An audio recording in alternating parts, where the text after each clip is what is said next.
Praise the Lord. இன்றைய தியானம் லூக்கா 6:20-31 வரை. அப்பொழுது அவர் தம்முடைய சீஷர்களை நோக்கி பார்த்து, தரித்திரராகிய நீங்கள் பாக்கியவான்கள், தேவனுடைய ராஜ்யம் உங்களுடையது. இப்பொழுது பசியாய் இருக்கிற நீங்கள் பாக்கியவான்கள், திருப்தி அடைவீர்கள். இப்பொழுது அழுகிற நீங்கள் பாக்கியவான்கள், இனி நகைப்பீர்கள்.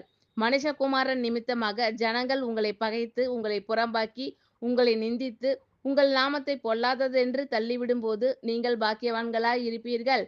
அந்நாளிலே நீங்கள் சந்தோஷப்பட்டு களி கூறுங்கள், பரலோகத்தில் உங்கள் பலன் மிகுதியாய் இருக்கும். அவர்களுடைய பிதாக்கள் தீர்க்கதரிசிகளுக்கும் அப்படியே செய்தார்கள். ஐசுவரியவான்களாகிய உங்களுக்கு ஐயோ, உங்கள் ஆறுதலை நீங்கள் அடைந்து தீர்ந்தது. திருப்தி உள்ளவர்களாய் இருக்கிற உங்களுக்கு ஐயோ, பசியாய் இருப்பீர்கள். இப்பொழுது நகைக்கிற உங்களுக்கு ஐயோ, இனி துக்கப்பட்டு அழுவீர்கள். எல்லா மனுஷரும் உங்களை குறித்து புகழ்ச்சியாய் பேசும்போது உங்களுக்கு ஐயோ, அவர்கள் பிதாக்கள் கள்ள தீர்க்கதரிசிகளுக்கும் அப்படியே செய்தார்கள். எனக்கு செவி கொடுக்கிற உங்களுக்கு நான் சொல்லுகிறேன், உங்கள் சத்துருக்களை சிநேகியுங்கள், உங்களை பகைக்கிறவர்களுக்கு நன்மை செய்யுங்கள், உங்களை சபிக்கிறவர்களை ஆசீர்வதியுங்கள், உங்களை நிந்திக்கிறவர்களுக்காக ஜெபம் பண்ணுங்கள். உன்னை ஒரு கன்னத்தில் அறைகிறவனுக்கு மறு கன்னத்தையும் கொடு.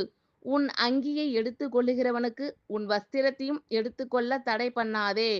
உன்னிடத்தில் கேட்கிற எவனுக்கும் கொடு. உன்னுடையதை எடுத்து கொள்ளுகிறவனிடத்தில் அதை திரும்ப கேளாதே. மனுஷர் உங்களுக்கு எப்படி செய்ய வேண்டுமென்று விரும்புகிறீர்களோ அப்படியே நீங்களும் அவர்களுக்கு செய்யுங்கள். ஆமென். Thank you lord. கர்த்தர் உங்கள் அனைவரையும் ஆசீர்வதிப்பாராக. God bless you all.